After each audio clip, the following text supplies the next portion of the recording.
ముఖ్యమంత్రి చంద్రబాబు ప్రయత్నం ఫలించింది. విజయవాడకు పవర్ బోట్స్, ఎన్డీఆర్ఎఫ్ బృందాలు చేరుకున్నాయి.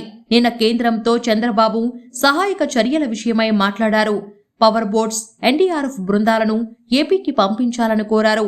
దీంతో వివిధ రాష్ట్రాల నుంచి విజయవాడకు కేంద్రం బోట్స్ ను పంపించింది. మరోవైపు లుధియానా నుంచి ఆర్మీ విమానంలో గన్నవరం విమానాశ్రయానికి ఎన్డీఆర్ఎఫ్ బృందాలు చేరుకున్నాయి. అక్కడి నుంచి ఆర్మీ హెలికాప్టర్లో బోట్లతో విజయవాడ వరద ప్రాంతాల్లోకి వెళ్లాయి. సుమారు 100 మందితో ఎన్డీఆర్ఎఫ్ బృందాలు విజయవాడకు చేరుకున్నాయి. బోట్స్ ద్వారా సింగనగర్ ముంపు ప్రాంతాల్లో ఆహారం పంపిణీ చేయడం జరిగింది. పెద్ద ఎత్తున బోట్స్ రావడంతో ఇళ్ల నుంచి బాధితులను బయటకు తెచ్చే పనులను వేగవంతం చేయడం జరిగింది. పునరావాస కేంద్రాలకు వెళ్లే వాళ్లకు దుస్తులు కూడా ఇవ్వాలని సీఎం సూచించారు. పాల్ ప్యాకెట్లు, ఆహారం, నీళ్ల బాటిల్స్ ను ప్రభుత్వం అందిస్తుంది. ప్రైవేట్ హోటల్స్, దుర్గగుడి, అక్షయ పాత్రల ద్వారా ప్రభుత్వం ఆహారం సమకూర్చుతోంది.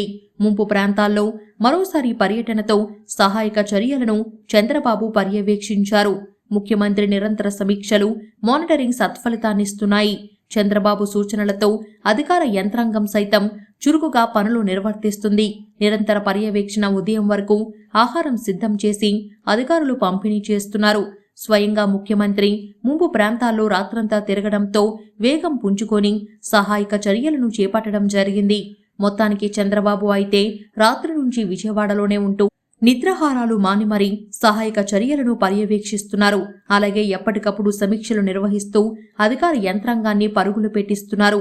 రాత్రి ఇంటింటికి వెళ్లి మరీ చంద్రబాబు బాధితులను పరామర్శించారు.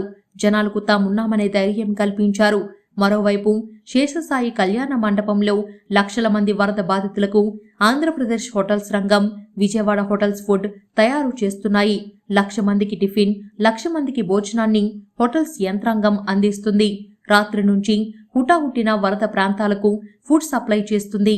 ఇలా ఎవరికి తగినట్లుగా వారు సహాయక చర్యల్లో పాల్గొంటున్నారు.